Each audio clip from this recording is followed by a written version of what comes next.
time now for Coming In Hot with Brent Wallace and former Ottawa Senator Jason York. Without further ado, he is 5th in games played, 6th in points, 8th in goals, and a whole bunch of other points or totals among the Ottawa Senators in his history. But everybody knows him as Ollie's dad. Radek Bonk, welcome to the show, sir. Thank you, guys. Good morning. Good morning. Nice to see you again.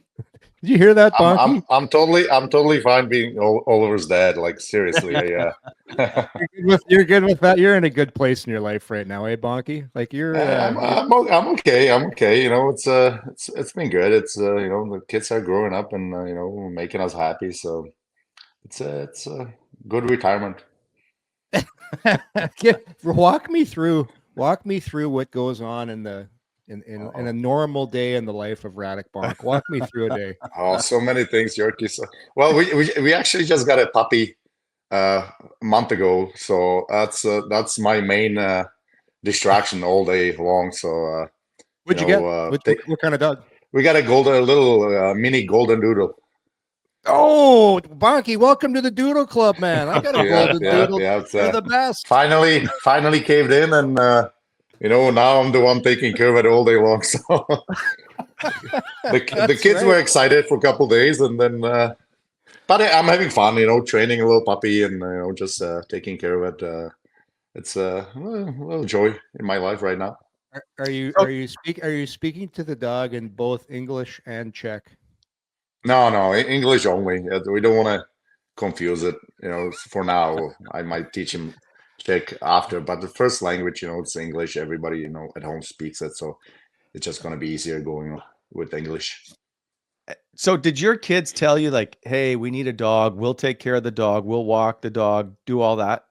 All the. So my daughter gave me a PowerPoint presentation of how she would walk the dog, feed the dog, take care of the dog.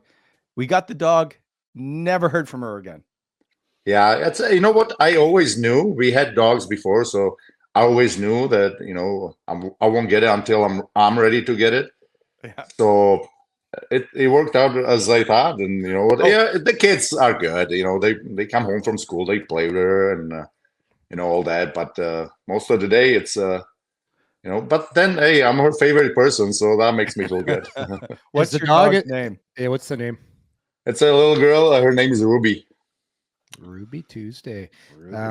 Is the dog in the bed yet at night, Bonkie? No. Strict. I'm very strict policy. No. You know what? We have a nap. We have a nap on the couch every day, and a little afternoon for her. Of course, I'm doing it for her. But she's a crate train during night, and 11 to 7. That's where she's in her crate, and she doesn't make a sound. She waits for me to get up at 7 and get on with our day. Nice. Wow, nice. It's like when Haas played on your wing. Same thing. You still talk to Haas? When's the last time you talked to Mary? You know what? It's been a long time. He's I think he's overseas and kind of lose track. It's a shame, but you know what? I would love to see him. Obviously, if he ever comes back here, I would love to see him. But don't talk to him as much as I would like to. I ran into Marty Havelat a couple times now because Marty's down in Boca Raton, and I know Czech guys are very with their kids. They're not. You guys aren't hard on them, but it's black and white, right? Marty's got 2 daughters that are great tennis players, but boy. If things don't go well on the tennis court, Marty ain't happy.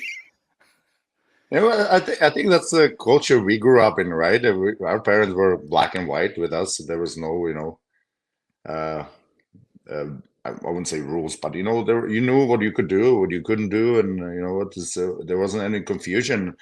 And me growing up in a communist country, it was really strict. Like the schools, the teachers were, I wouldn't say gods, but like there's no way ever you could talk back to the teachers, right? You got to whip across your fingers or whatever. It was a communist country. It was growing up.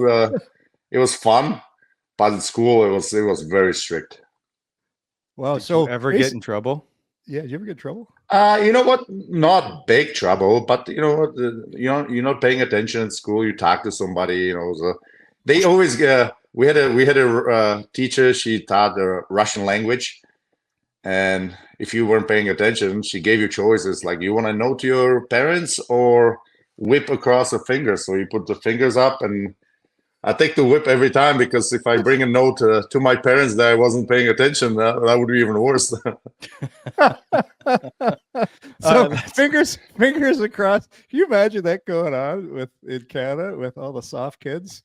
Here you go. Yeah, but you know what? Everybody knew the rules. It wasn't like, oh, I didn't know I was gonna. You knew if you weren't paying attention that that's the chance you were taking. But it's Okay. it wasn't as bad, I guess. All right, let's move on. I'm shocked that you're not somehow hiding in the woods at CFB Petawawa trying to get a glimpse of Oliver on the ice here with Team Canada. Nope. Didn't even cross my mind. I know they're doing their stuff to get ready. Bonkie did send us a couple pictures of them, dressed up as soldiers yesterday, and looks like they're. I'm sure they're training hard, but looks like they're also doing some cool stuff with the Canadian Army. So it's a little bit jealous. Okay, what's it like being a dad with your kid on the World Junior team, but being like a former NHL player who's played for his country, you represented the Czech Republic, of just being at that high level of seeing what it takes to get there? What's it like for you? I don't know. Like I don't think of myself as a hockey player anymore. Like now I'm dad. I like, you want your kids to succeed, and you're happy when they're doing well, and you try to guide them a little bit. But it's on the end of the day, it's all up to them if they want it or don't want it, right? And yeah, obviously Oliver always had that drive. When you could tell that if you nudge him in the right directions and help him a little bit. His hard work will take over, and I'm happy. Obviously, it's going to be a great tournament. I'm so pumped. Like last year, it was great going to Sweden, but you always had an eye. Oh, next year it's in Ottawa, and like I live, in Canada, 10 minutes from the ring, and the boys are staying in the Brook Street Hotel, and it's gonna be blast, and everybody around the city is excited. Everybody you talk to, buddies, they have tickets, and everybody's pumped. So it's going to be a great tourney. Bonkie, you just said something about little Bonkie, about Oliver, and you've been involved in minor hockey, and everybody always wonders what it takes. If everybody thinks if you just put your kids on the ice all the time, they'll be good, and if you do this, the 10,000-hour rule and all those things, but it's got to come from within, right? Like the kids have to. You can put your kid on the ice all the time, but if the kid is not out there giving 100% and is happy to be doing it, it's not going to work. It's you got to be careful. You want to put them in skating and stick handling, and now the kids, when we were growing up, we didn't have a skating coach, we didn't have shooting coach, we didn't have stick handling coach, right? We had one coach, and for me, in my first 8 years, that was my dad, and he never played hockey. He knew a lot about hockey, but he never played. Like he was a horrible skater. Like, it's not like he was out there working on the edges, but he knew everything. Like my dad is a sport addict, and he knows everything about every sport. Like, he watches soccer, and he knows what's going on. And he watches volleyball. He watches basketball, and he just never played hockey. But you know what?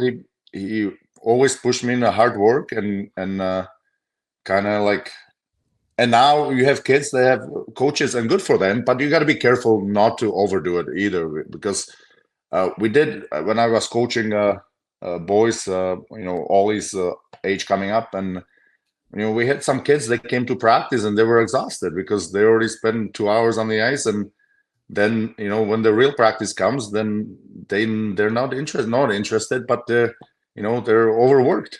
And so you got to be careful what do you do when you do it. Give him, and I'm a big believer, give him a big rest in the summer. I know a lot of kids like to play spring hockey, and Oliver did too, but we never did like a lot. You know, a couple Yeah, tournaments. You know, couple, but he always had at least 3 months off. And I Wow. find that if you do that, the kids are hungry when September comes around. You know, they're excited to go back on the ice, and you know what? I'm a firm believer in that.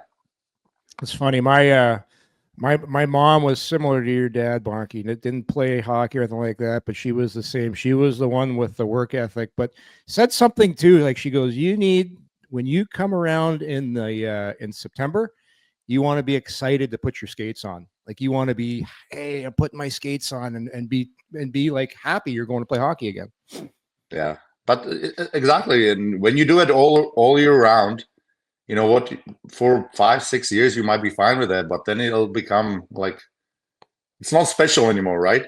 And Yeah. it was easier for me growing up in Czech because in late April the ice was done, and everybody's like, okay, I guess I'll play soccer now or tennis or whatever. And see you in I think our ice started like early maybe August. So you didn't even have choice to go back on the ice, which was great because you did play a lot of different sports. I want to get back to Oliver for a sec, if I can. You don't coach anymore, by the way, do you? Or do you? Are you back into coaching at all? Oh yeah, I'm coaching Canada Rangers U18 A team girls. So it's Nice. it's been Brad Joel, Yeah. obviously not with us anymore. Great guy. I always saw him around the rink, and I coach boys, he coached girls, and I was kind of say, oh, you're still coaching girls? Is go Bonkie, you gotta coach girls. It's way better than boys, and it's third year. It's been awesome. A lot of fun, especially now the girls are older.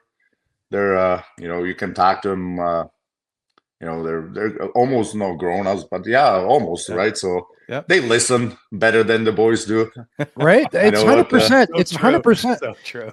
Bonkie, my dad coached girls hockey this was going back in the mid 80s when my sister played, and I used to go on the ice for the Pratzes with the team when I was little. And he always said that the girls are way better listeners. It's like there's always a couple little boys on teams. They don't listen. They're shooting pucks. They're being idiots. But the girls, they want to get better. They listen. It used to be a couple guys. Now it's I find that they cannot keep concentration for more than 10 seconds. And you're explaining a drill on the board, and you look around, and the 3 guys are talking, 4 guys are watching something else. They're like, anyway, Okay. coaching girls, having a lot of fun with it. Back to Oliver. What's it like for him to represent Canada and to play 2 times on the World Junior team, which is not very common?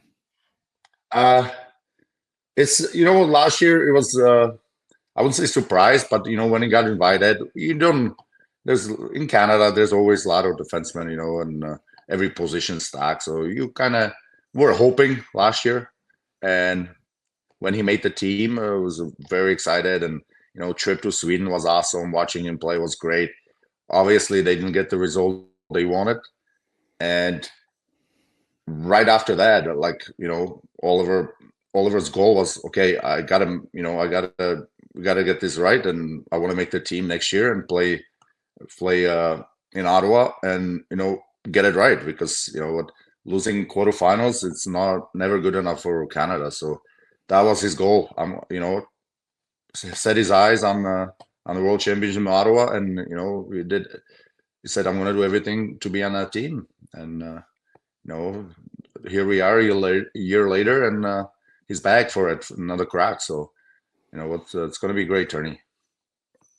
I want to just quickly touch on it because I'm curious if he thought about maybe not playing on the team, only because of all the social media anger that was directed toward him unfairly, right? And for people that don't know, the winning goal went in off his stick inadvertently, right? And so were you shocked at what transpired over social media? Yeah, it was crazy. It was absolute. And you know what? I don't mind if somebody says, "Oh, Bong Oliver is a bad player." You can say that. That's your opinion. But some of the stuff, people like personal, and that's not okay. And I talked to Donnie Brennan the other day about it, and I actually got very emotional about it, because I remember how much hate. Like, that's not, you can't call somebody, didn't play well, it's not a good player, whatever. But the personal stuff, that's not. But you know what? Social media, right? Everybody's brave behind a keyboard, and there's no consequences, right? There's no consequences for you to say whatever the hell you want. So it is what it is. But never cross Oliver's mind, I don't want to play, because he wanted this. He wanted to make it right. I mean, no, make it right, but he wanted to be back and have another crack at it, because like I said, Canada, we expect to win, and he wants that chance. Is it weird for you, for your kid to be playing for Canada when you grew up playing for the Czech Republic? Like, I know he was born here, but is it kind of weird for you? Not really. Not. I would say weird. He started his hockey. First 5 years of hockey were back at home. I still played, so he played hockey back home, and then we moved here. And every World Championship, World Juniors on TV we watch. I always cheer for Czech. Sure. My wife's Canadian. She cheers for Canada. The kids are always all over the place. Obviously that changes completely with Oliver being in Team Canada now. Now, Czech is my second favorite team, but if they play Canada, there's no chance I can cheer for them, right? So it's not weird at all. It's the way it happened, right? And I'm happy. It's how much this tournament means to fans and people here in Canada, and I'm just very happy and extremely proud of him that he made it. How many people are calling you for tickets? Oh, no, I got that. I said, hey, guys, there's only limited tickets we're getting from Team Canada. So, and my family, there's 6 of us. Ollie obviously doesn't need tickets, but there's only 5 already 5 tickets I need just for the immediate family. So everybody's on their own. There's no I cannot pull the tickets out of anywhere. So everybody knows that, and hopefully everybody has a chance to see at least one of the Team Canada games. It's going to be pretty cool though, Bonkie, because you played in this rink for a long time. You got some special memories here, and to watch your son skate out here on the same rink where you played, it's probably going to be a little emotional, and very cool for you, right? 100%. It was emotional in Sweden when I saw him for the first time. Oh yeah. For the first time, skate on the ice with Canadian, and he played for he did Linka, and he did the U17 challenge or whatever. So he was on Team Canada before. It's just, this is the big one. This is the big tournament that every kid dreams about, right?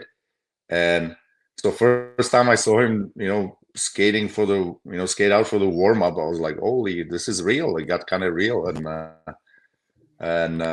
but this is going to be even crazier. It's like, like you say to your kids, same ring, same locker room we used to sit in, right? I know it's way nicer now, but and their equipment manager is Cookies, the trainer, the equipment manager we had back in the day, right? So Cookie was there last year too. So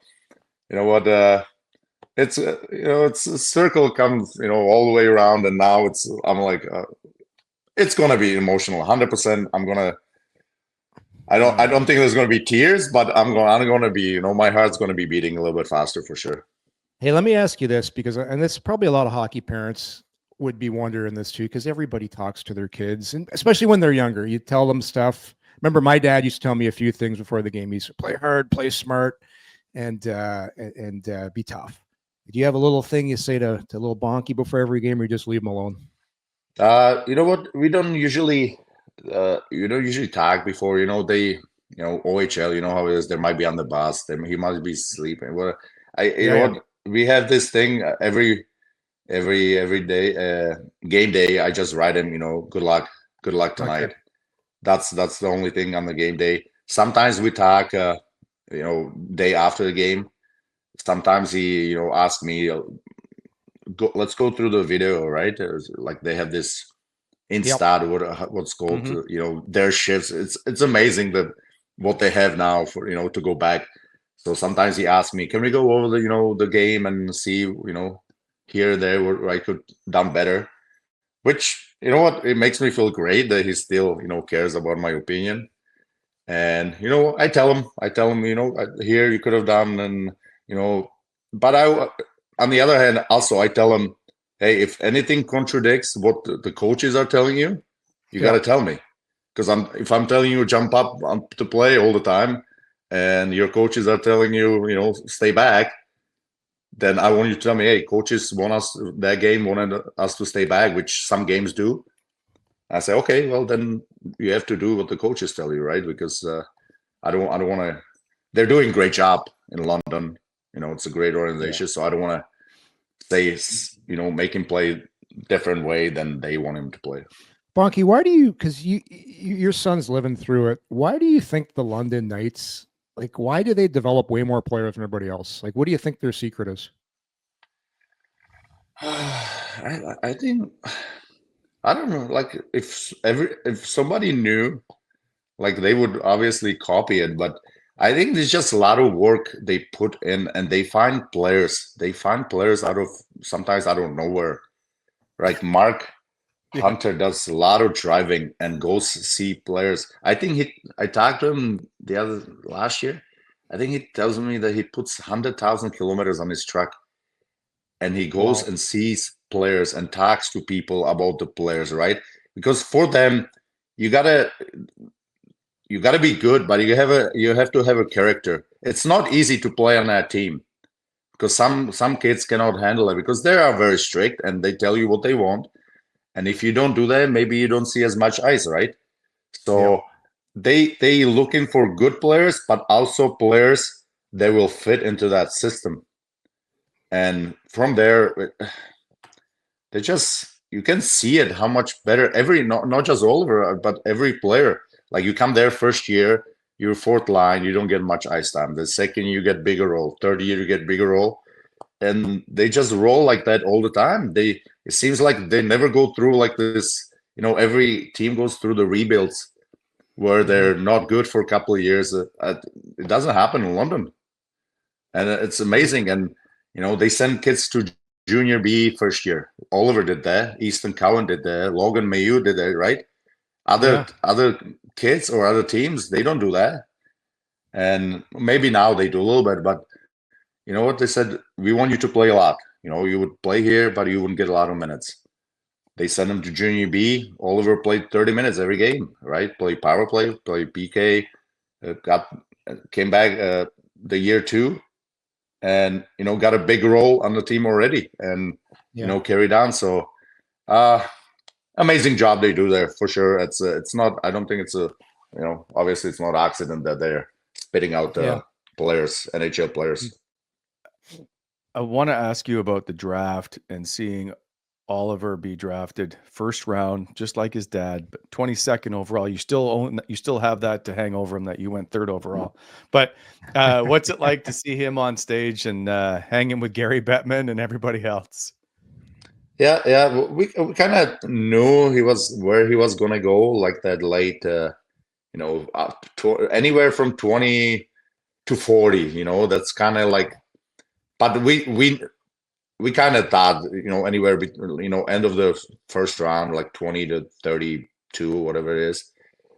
So you knew which teams were a little bit, more interested than others. And, Philly was one of them. And when they came around and you heard this name, it was like, not a relief. It's just, everything, because the build-up, you can see it on the kids. It weighs in on them a lot, right? Because you can tell them 100 times, it doesn't matter where you go, you still have to develop and make it on the end. But, first round has something to it, right? Being 32nd overall or 33rd overall, it's for them, it's a big difference. But it's just a relief. It's over. Plus, we had a great night Wednesday night in Nashville. After that, didn't have to come back the next morning, so.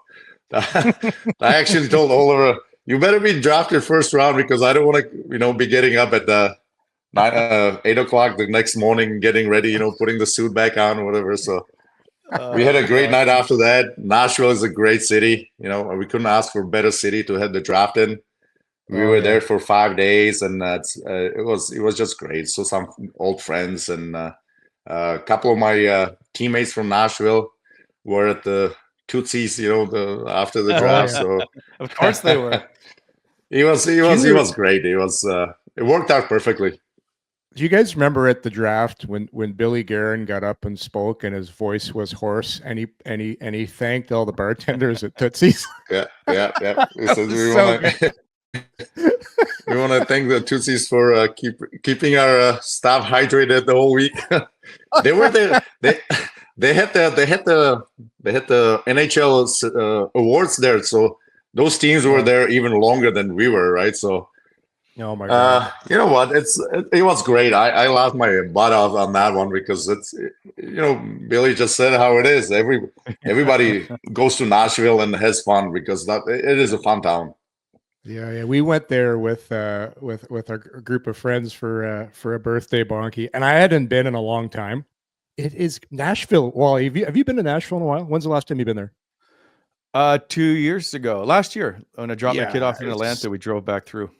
Yeah, but you didn't. Did you go out at night at all? Oh yeah, it's not safe. Like Bonkie, it is crazy now. Like they shut down Broadway. For anybody who hasn't been there, the main street, it's shut down because it's a circus. There's just 100 bachelorette parties going on. There's people on outdoor patios. There's live music in every single bar. It's just.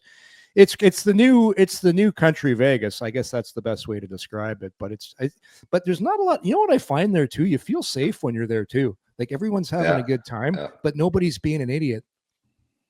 Yeah, they closed off the Broadway there for the draft too, and they had the street was closed. They had a podium there. They had a live music.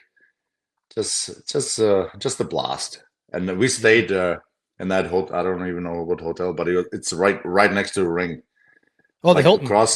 Is it Hilton? Okay, so that's where we stayed. So you walk out, take 5 steps, and you're in the first country bar, and it was fun. That's Legends is better. Legends is better than Tootsie's. When I got traded to Nash, because we both played there. When I got traded there, I lived in that Hilton for 6 weeks. So after a game, you would come out and your house was downtown. Like basically for 6 weeks I was on Broadway.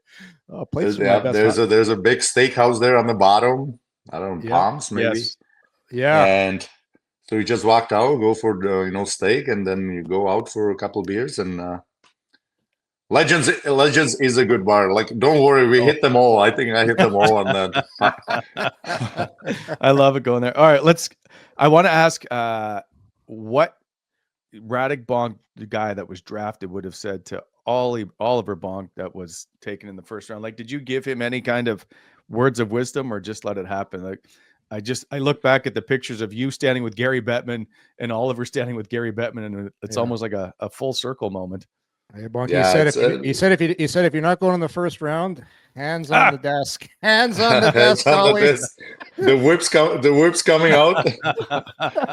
No, it's you know what? No, you're just trying to stay calm, because if you're nervous and the kid is going to be nervous, but it was just relief after it was over. All that build up, all the combine and all the all that stuff before the interviews, and it's just big relief. And look at me, you look so young, Jesus. Now, why didn't Oliver have a mullet? It has a little bit of a well, they actually, kids actually thought that whatever he is on, I said, that's not a mullet. It's like, look at my draft picture. That's a real one. Like, do we? I don't know. Do we have it, Jake? I'm not sure if we have it, but yes, you had a serious mullet. Oh yeah. Look there at we this. go. This is a beauty. This is a beauty. Look, have you seen the guy at the Sens rink, Mullet Man? I think you know what I did. One game I saw him. I haven't been to many games this year. I haven't been to any games, but I do watch it on TV. So I've seen him. Like he is a good one. That's a good mullet, I have to say. Yeah, it's not touching this one though, because yours is high and tight on the side. Like it's what do they say? Business on the side, party at the back. No, party on top. No, sorry, all business on top, party in the back. Is that what it is? Business Yeah, at the sides. No. All right, let's. Like it we're just in awe just looking at that right. Why did you what brought that on anyhow, Bonkie? Like what did you see? You know what? I'm going with this look. Like what? How did this happen? Jaromir Jagr had it, right? Yeah, Coming into the league, and obviously coming from Czech, he was player that I looked up to and always admired.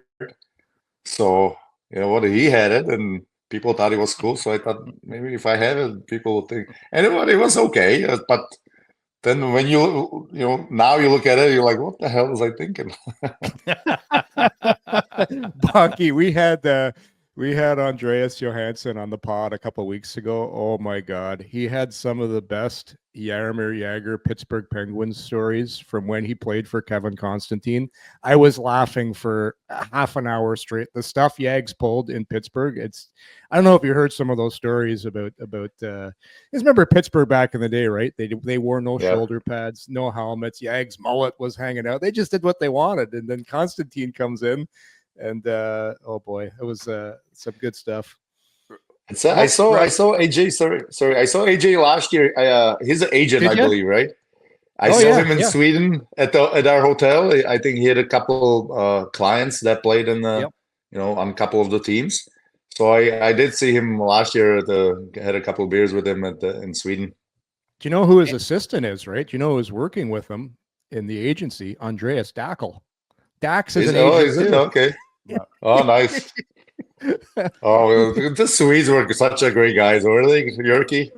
Oh my God. We had some beauties, Alfie and AJ and Andreas Dackel, R2D2 and Arvy. Don't forget Arvy, old Magnus. Arvy, the machine, the fittest man in hockey. Still not sure. We're still not sure what language he was speaking, because the Swedes made fun of him for his Swedish, and then the English he was speaking like I think it was his own language, eh? Like we called it Marv or something, whatever he spoke. He was sitting next to me, and he played on my line. So you know what? You learn it. You learn it quickly. You got to. So I didn't have problem communicating with him, but he was a great guy too. He was a hell of a player, eh? For people that old school players that played here. It's too bad he had those injuries, because he never after that big one he never was the same. I don't think he ever was the same, right? He never played with that kind. But he could skate like a wind. Jeez, he could just effortlessly, whatever that word is, just glide on the ice, just like sounds that. like Harvey. Yeah. I'm switching to his language now. So I'm speaking Marv. Yeah, speaking Marv. That for people who don't remember, that injury that Magnus Arvidsson had, we were playing in Philadelphia, and it was a line change, and Philadelphia's door for their bench was left open, and he got hit. So picture the door is open. He got hit right on that pointy part of the door. And I remember Bonkie, he punctured one of his bowels, right? And he had to go right to the hospital. It was right on his belly, and it could have died. It was. He lost 2 inches of his bowel. It was crazy. He went. He had to go right to emergency. They had to do a surgery, and it was ugly. He could have died. It was ugly. But I do have I have a couple pictures I want to ask you about. One, I've never asked you about this photo with Ron Tugnutt, and to this day, I still don't understand. Oh my God! Yeah. Why does people keep bringing this up? that was before or during training camp one year, and I had a motorcycle, and Tiger was bugging me like, "Give me a ride." I was like, I didn't know somebody will take a picture. I think he's got the fanny pack on too. That's the funniest thing. Yes, he's got the jean shorts and fanny pack. Just and it's they call it the bitch seat for a reason, Get on the bitch seat. Are you a big motorcycle guy? I'm sure Tuck is more embarrassed about this than I am. He's embarrassed because he's got a fanny pack on, and that wasn't good look. That wasn't good look even back then. Do you still own a motorcycle? You know what? I sold it because after Oliver and Kennedy, the first two were born, I didn't have time. But I did buy one again last year and rode a lot last year. This year, not so much. But you know what? I still have fun on it. Like, I don't go fast. I just sometimes you need to clear your head and you just go for a couple hour ride and we go to God knows or through like usually smaller roads where the traffic's not so bad. So I still get out there. Well, Bonkie, I know you had your hip done recently. Here's a big question for you. When are you going to get back in the pickleball court? Because Wally has met Chris Stanton, the Duke. He's seen, and we've got some pickleball waiting for you. So have you been back on the court yet? Yeah, I play. I go with the LeBrew, and I played with Stanton a little bit. We go to your fancy yacht club there, which you are a member. I think he's been there. I think Jill and I will actually join the club next year because I heard we're missing a Wednesday night's pickleball or whatever. I think the girls play Wednesday, boys play whenever. It's a great game. I like it. I really like it. I painted a pickleball court during the COVID on my driveway because it fit perfectly, and we played it with kids during COVID pretty much every day. So I really enjoy the game, and when you get a good group together, same level guys, you can really get some really good games going. How's your pickleball skill, Yorkie? It's better, Bonkie. I can move now. The knees are a little better now, so I'm getting around the court. We'll have to get a game soon. Maybe we'll invite Wally too. Maybe we'll give this, but he's pretty bad. He needs a little bit of work. No, it's good. It's a great game, but no, I'm glad to hear the hip's doing well because I know you had that operated on. It's fantastic. I haven't felt it since, right? Day 2 after surgery, the pain went away, and I haven't felt it since, and it's amazing. I don't know why I waited so long. Yeah, I probably should have had it done, a couple of years ago, but I'm glad I did it because it's a life changer. Yeah, absolutely. Okay, I wanted to ask you about playing. So the Sens are now into a playoff spot, and so quite possibly this could be a playoff year for this group.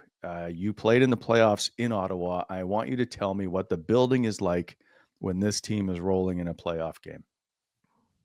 Oh, there's nothing like playoffs in any building, I think. But yeah, it's fans are going to be I'm not going to say if when we make it, the fans have been waiting for 70 years. Is it 70 years? Yeah, it's going to be electric. It's going to be awesome. It's going to, you know what? And I expect that for Team Canada this upcoming World Juniors. I think the building is going to be electric. If when the Sens make the playoffs, it's going to be insane. Bonkie, you got a couple of texts from people here that they wanted to ask me a question just from Twitter. The guy named Ryan Allen, he said, Radek Bonk is definitely in my good guys club. So Bonkie, you're in the good guys club. Wally's still waiting to get in, but he said back in 2004. But I don't know if you remember they were going back 2004 lockout. He said you broke his stick in a 2004 men's league game, and then you felt so bad after the game, you gave him your stick. I don't know if you remember that. I don't think I do, but you know what?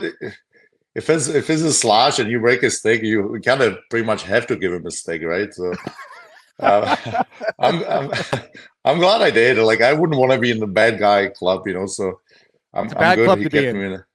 Oh, that's anyway. I'm sorry about the stick, but if I gave you mine, then we're even. Do you miss playing? I do. I have to get back out there. But it's just like I'm retired, but somehow I never have time for some reason, or I choose not to have time. You know what? I've been invited to. A dog. Yeah, now I got a dog, so I don't have to play hockey. But I eventually I would love to go back out there. Especially with the alumni group. We have such a great bunch of guys, and it's always fun, right? You don't even come there for hockey; you just come there for for the rips in the locker room and during the game. That's it. People are just ripping each other. Vanner with his stuff, and Bosch. Bosch still calls me all the time, and the first thing he always says, Bonkie, whatever. How old is he now? 60 something. Bosch is 60. Bonkie, 61, 62. Yeah, Bonkie, I'm 61 and I'm doing out there stuff the 61-year-old should not be doing, but I'm still, Bosch. Yeah. He's a great guy. I love Bosch. He's a 64. 64. Wow. All right. Oh, and by the way, you and Oliver are born on the same day, January 9th, right? Yep. I played back home at the lockout year and came back here. Always was the plan. I told my team back home that when Oliver's going to be born, I want to be in Ottawa. So I left Czech. My team lost a bunch of games in a row and kind of fell off the playoff contention. So I stayed a little bit longer here, and luckily Oliver was 3 days late and arrived on my day. So I haven't celebrated my birthday since then. So Yeah, He took it. everybody calls Oli, oh, happy birthday to Oliver, and by the way, yeah, you too, buddy. But nobody. So I'm still 29 in my eyes because I haven't celebrated birthday since. But. That's funny. Which uniform style would you prefer to play in? The one on the left or the one on the right? You know what? I enjoy both. You know what? Because when you go to Europe, you expect being, all decked out, and the sponsors. You need the sponsors in Europe, like they're huge, and if they need a spot on the jersey, then you got to make a spot. But it's kind of has a weird look to it. But it's when you see it, it goes with European hockey, so I don't mind it. I like the clean look of the NHL jerseys, and I know now they're putting more and more on, even helmets and stuff. I don't think it's ever going to get bad as Europe, but I don't mind either look. You know what I found when I played in Switzerland? The ice. They had so many logos on the ice. Sometimes when you're carrying the puck, you'd lose it on the black part of the logo. Damn, where'd the puck? There it is. Like it's crazy. Yeah, that happens. Happens a lot. Like some dark advertisements on the ice, and sometimes it's kind of hard to catch up. It goes through it, and then you lose it for a split second. But like I said, it goes with European hockey. So Hey, Bonkie, do you remember somebody sent another message from a guy named back? They used to do this promo. Do you remember Honk for Bonk? Oh yeah, I remember that. Somebody brought that up. I'm like, I think I remember Honk for Bonk. Was that a thing? I you know what? I don't even know when or how, but I remember Honk for Bonk for sure. It was like good old times. Yeah. Bonkie, I'm sure maybe with Oliver we can bring it back to Ottawa for the World Juniors. Honk for Bonk, eh? I like a little honk for little Bonkie. Yeah, that's perfect. We'll start that as we speak now. I know you got to get Ruby out for her walk, so we don't want to keep you anymore, but appreciate you stopping by and hope all the best for obviously Oliver and the upcoming World Juniors. Thanks, guys. You know what? Thanks for having me again. It's always blast with you two. So, you know what? You're the best. Bring me back sometime soon. No, it doesn't have to be soon, but not too long. Next week. I listen to you guys, and you guys are doing a fantastic job. And keep it going. What happened? Hopefully, see you guys soon. What's that? Bonkie, what happened on? There was a big controversy on Twitter. I guess you blocked somebody and then you refollowed them last night. What was that? Greg.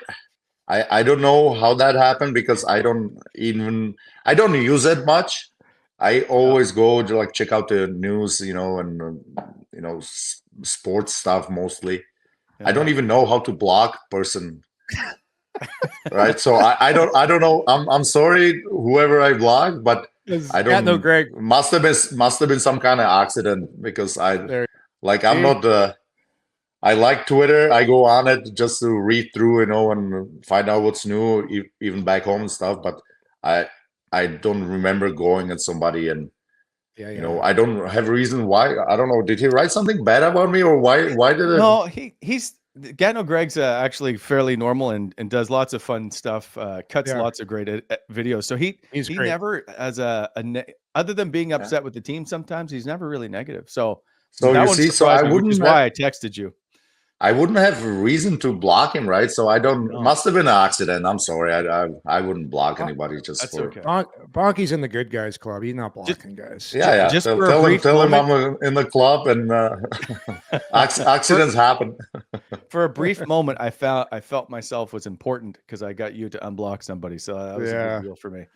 Yeah, I had to, you know, put hard work into finding out how to unblock somebody, but I figured it out, so it's all good.